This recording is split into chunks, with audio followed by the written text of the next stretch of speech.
Hi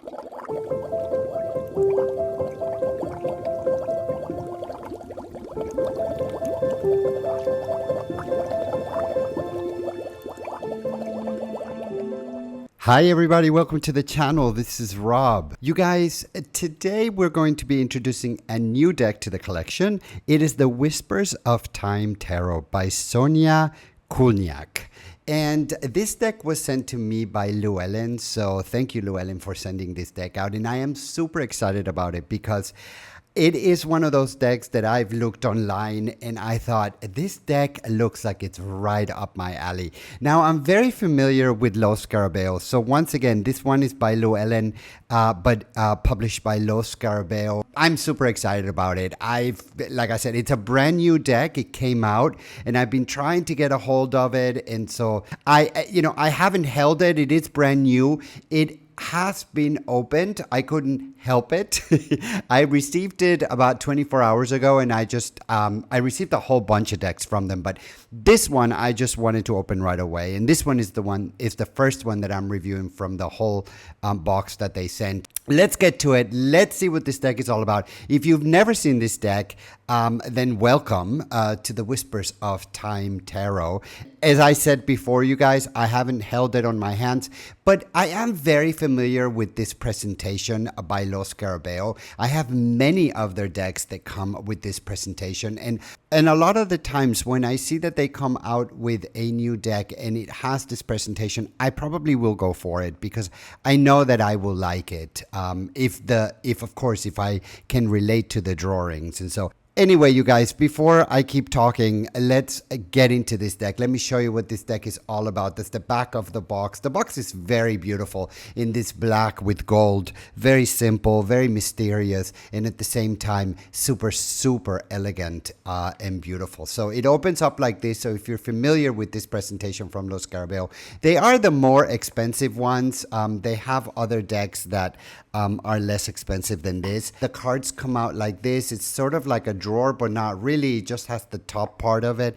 This is the book that comes with it, you guys. And if you are familiar with Los Scarabeo, you'll know that these books look a little bit thick. But then at the end of the day, it comes in 3 or 4 or maybe 5 different languages. So you'll find out that these are pretty small, despite the fact that they look like they're thick. You know, this one in particular comes in several languages. This one comes in English, Italian, Spanish, and Portuguese. So if you read any of those languages, then you'll find this book useful. It goes right into the major minor arcana. It gives you like maybe 1 or 2 spreads, and that's the end of it, you guys. It has also a brief introduction. This is the introduction, you guys, so you can pause your device and read that if you like. A really nice book. It's got that rose petal feeling. Once again, it looks like it may be thick, but it really isn't. By the time you're done reading the language that you want to read in, then the book is pretty much done. And these are the cards, you guys. The back of the card is beautiful. It resembles the box, and they are reversible, as you can see, so that's perfect for those of you that read in reverse. And this cardstock, you guys, this cardstock is one of my favorite cardstocks out there. I cannot tell you otherwise. It is robust. It slides really well. It's got sort of a rose petal feeling, but the cards don't get stuck together. These are gilded. So anyway, cardstock is fabulous on this deck. It is one of my favorite cardstocks out there. So like I said, it's lush. It feels wonderful. I love holding this cardstock. It's gilded. So it comes with a Los Scarabeo card and it comes with an introduction card, you guys. So that's pretty standard for Los Scarabeo. And these are the cards, you guys. Oh, I am so excited. Now listen, everybody, before we go on with the review, because, you know, this is such a sensitive topic, I'd like to discuss this one right away. This deck is not AI generated. So I've already researched it. I already looked into it. It was done by Sonia, and it is not AI. So get that out of the way. Don't let that cloud your judgment. There's so much sensitivity out there when it comes to AI decks. So this one is not, so let's drop that one. And you guys, we're going to interview this deck at the end of the video to see how this deck and I are going to be able to work together. So we've been incorporating this into our videos lately. So that comes at the end of the video. Shuffling comes at the end of the video. And a spread comes at the end of the video. So we'll interview the deck. You'll get to see what this deck looks like, how it reads when the cards are spread. And so that'll give you a pretty good idea of how this deck looks like once you spread it out, you guys. So that's always exciting. So let's get into it. Let's look at these beautiful images. You guys, I looked at this deck and I thought, when I looked at videos of this deck and I thought, this deck looks absolutely gorgeous. It looks like it's right up my alley. And I've gone through some of the cards and you guys, it is absolutely gorgeous. There is our Fool, art on it, the colors on it, the Magician, the shades on it. The printing of it is right up my alley. I seem to be pretty intrigued by the images. This is our High Priestess. This is the Empress. Look at that. Look at those images, you guys. There are pieces of artwork. Now, I don't know if she drew them. I don't know what the media is. I really did try to look a little bit more into the media to see how this deck was actually created, and I just couldn't find any information. There's no information on the booklet. There's no information on online on how this was created. So I don't know if she painted them by hand or if they are the lovers or if they created them, or if she created them on the computer. I'm not sure. So, but you guys, the images are so clear. It is RWAs based completely. So if you're familiar with RWAs, this is the strength card. If you're familiar with RWS, then this is a deck that should be pretty easy for you to handle. The Hermit, the Wheel. For me, it's a no-brainer. For me, it's one of those decks that I'm just going to start working with right away. The Justice, not just because of the images, but because of the cardstock. I love the fact that they're frameless.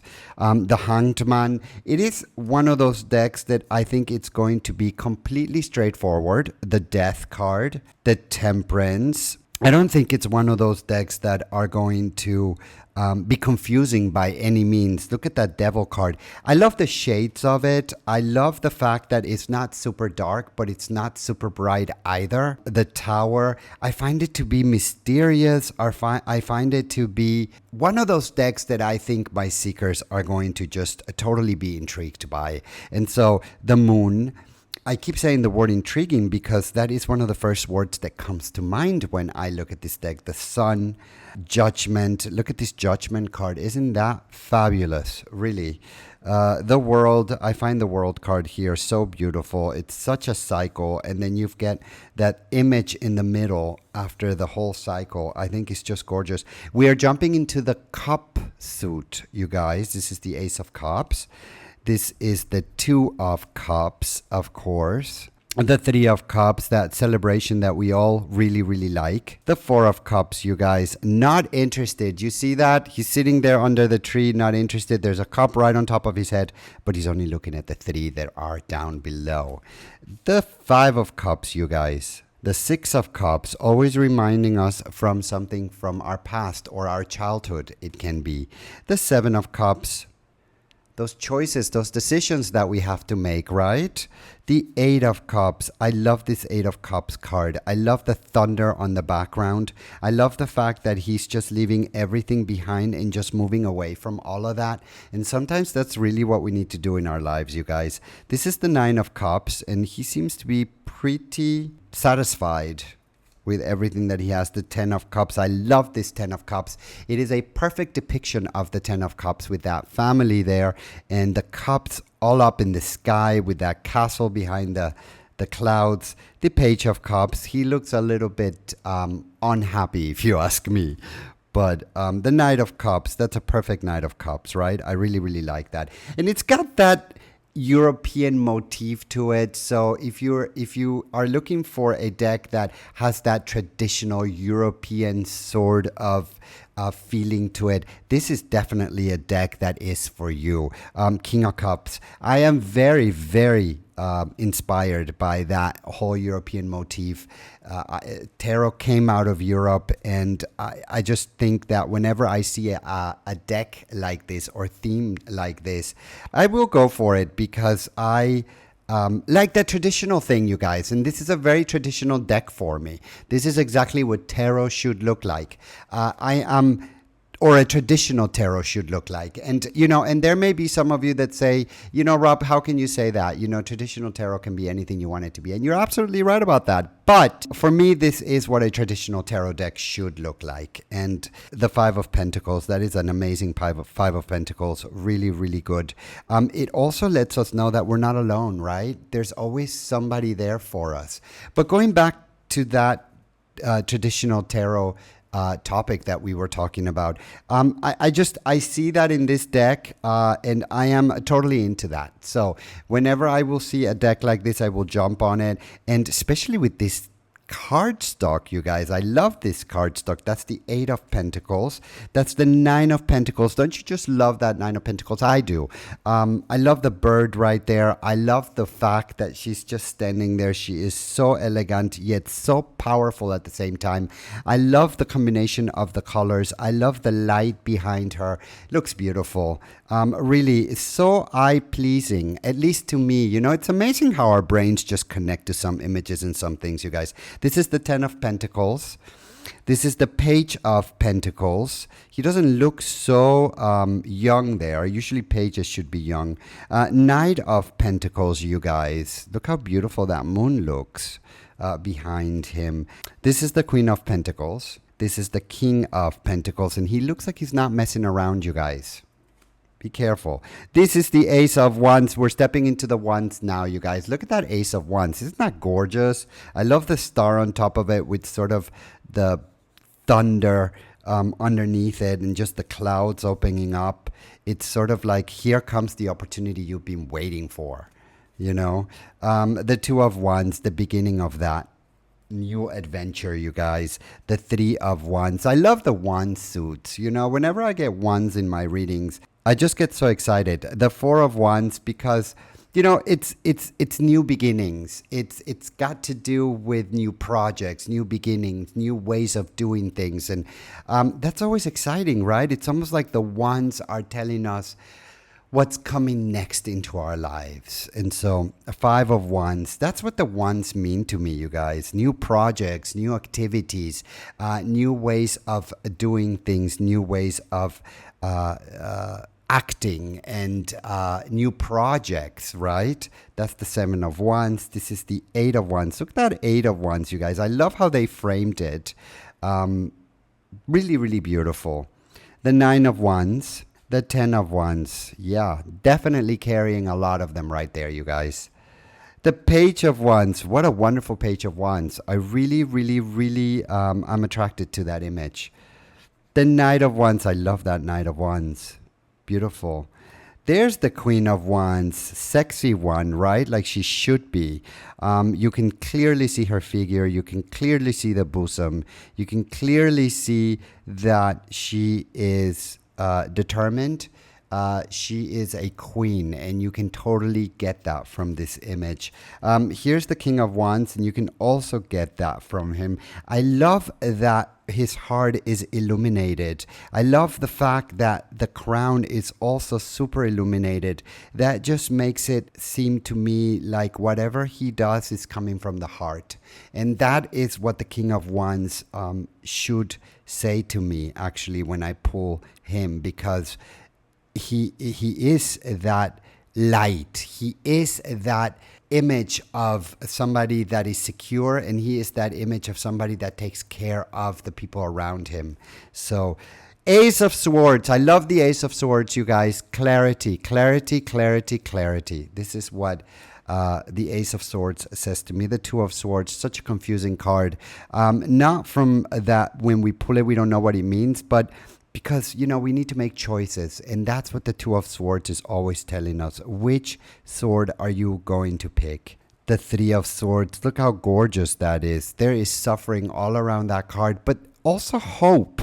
I see hope in there. The Four of Swords. You know, you guys, I have a little bit of problem with the Four of Swords a lot of the times because, you know, when I present this card and when this card comes up for some of my seekers and they see the images for the Four of Swords, they immediately think of death. They immediately think that, you know, something is over. And you would think that, right? I mean, look, here's a coffin, here's a skull, here's swords. Of course, if you're not familiar with tarot, you would think that this has to do with death. And even if you're familiar with tarot, I mean, I'm looking at this card and I'm thinking, okay, this has to do with death, right? So, but it doesn't. It has to do with rest. So if anybody has any thoughts on the Four of Swords and why they depict the Four of Swords with death, in the RWS, doesn't really look much like death, but they do usually have somebody laying on top of a coffin, and so with their hands crossed on their chest, and you think, okay, is that person dead? So, but a lot of the times it just means that we need rest, right? So why are we looking at a skull? Anyway, enough of that. We'll make a video about the Four of Swords one time, but it's just one of those cards that it's got me thinking a lot lately. You know, why do they depict that? But it has nothing to do with death. And if you have other information for me, you guys, please let me know. The Four of Swords is confusing me lately. This is the Five of Swords. There's nothing confusing about the Five of Swords. We know what that means. And the Six of Swords, nothing confusing about that one. Going to calmer waters, you guys. The Seven of Swords, he definitely thinks he's going to get away with it. Look, he's already running. He's got everything on his bag and he's going. We'll see if he really makes it in the end. Eight of Swords, you guys. She can really loosen herself up. But the Nine of Swords, you see, and when you see the Nine of Swords and you compare it to the Four of Swords, you know, this one really tells you what the Nine of Swords really wants to say, which is having anxieties, having nightmares, not being able to sleep, being preoccupied, being stressed out. It really says that, right? But the Four of Swords is not the same thing. Here is the Ten of Swords. And look at this, you guys. How interesting. Although all of those swords are completely stabbing him, because it is a him, I can see that. It still wants to get up. It still wants to move around. So, interesting card. Love the images. I wonder what this here means. And so, interesting. Page of Swords. It's a pretty Page of Swords. I love these images, you guys. The Knight of Swords. Look at that Queen of Swords. That Queen of Swords is just telling you, just do what you need to do. Don't think about anything else. Just be clear. Do your job. Get out. And don't mess with me. I like the Queen of Swords. But she looks almighty. Look, there's a cloud right beneath her feet. And there's that huge sword she's holding on to. And finally, you guys, but not least, the King of Swords. Also a really, really, really cool image there. And you guys, that is the Whispers of Time. We're going to ask this deck how we're going to relate to each other. So let's try to shuffle this deck. I know already how this shuffles because I have many decks from Llewellyn or Los Scarabeo that have this cardstock, and I can tell you that this one just shuffles so well. I am going to sort of be quiet for a second because you have to listen to these cards. You hear that? It gives you that wonderful card sound, you guys.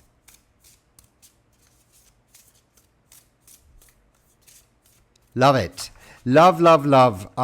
Gilding is beautiful on this deck. I think you're going to have to be careful with the gilding because it's so shiny that if you are not careful, it's going to chip away. If we do a spread with this, I already know how this spreads. You guys, I have so many decks that have this cardstock.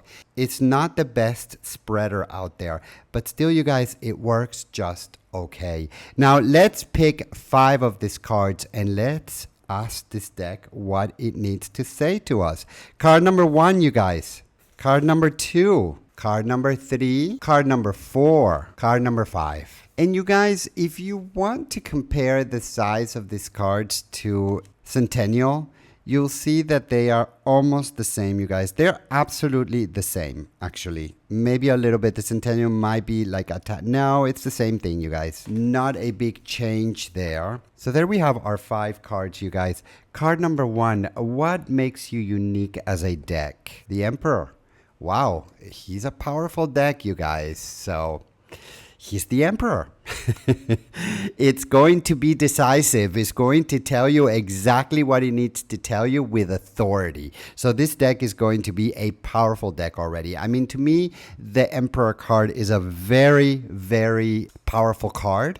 It is an Aries card. And for those that didn't know, I'm an Aries myself. So because I am an Aries, this card is definitely a card that I'm very familiar with. So card number 2, you guys, what quality is most important for me to develop as a reader or a healer? I need to get rid of my anxieties, you guys. Clear my brain. Breathe in and breathe out. Let's let all of those things out. And you know, it's so interesting that this card came up right now because you guys, breathing in and breathing out, doing those sort of exercises really help me every day to control the anxiety that sometimes just takes completely over me. I'm not going to lie. I do get anxiety a lot of the times. And so breathing in, breathing out, making sure that my brain is clear, making sure that I can sort of enjoy myself instead of trying to figure out what's going to happen or what's going to happen in the future, trying to live in that moment. This card is such a significant card at this time of my life. I just feel like there's so much going on in the world. I just feel like everything is happening so fast that I do get anxieties a lot of the times, you guys. So this card is welcome. This card is exactly what I think I needed to hear at this moment. Card number 3, how can I best learn from and collaborate with you? Learning to choose, you guys. Learning to choose wisely. Learning to really take on those battles that I really need to take on and not just taking every single battle that comes my way. So it's sort of just telling me, Rob, think about what you're going to do, choose your ways and pick carefully. So, and I think that the 2 of Swords goes perfectly well with the 9 of Swords, you guys. So they go hand in hand. Card number 4, you guys, what do you see as the potential outcome for our relationship? 10 of Cups. Well, should I say more? It's going to be a beautiful relationship, right? I mean, the 10 of Cups is that card that just says, you know, it's the end, and it's that ending to a perfect movie, right? It's that perfect ending to a sweet movie sort of a thing, right? In the end, everything works out and everything is fine. So that's sort of like the 10 of Cups, for me at least, right? And the 5, what advice do you have for me right now? The Chariot. Didn't I get the Chariot not too long ago for the same question?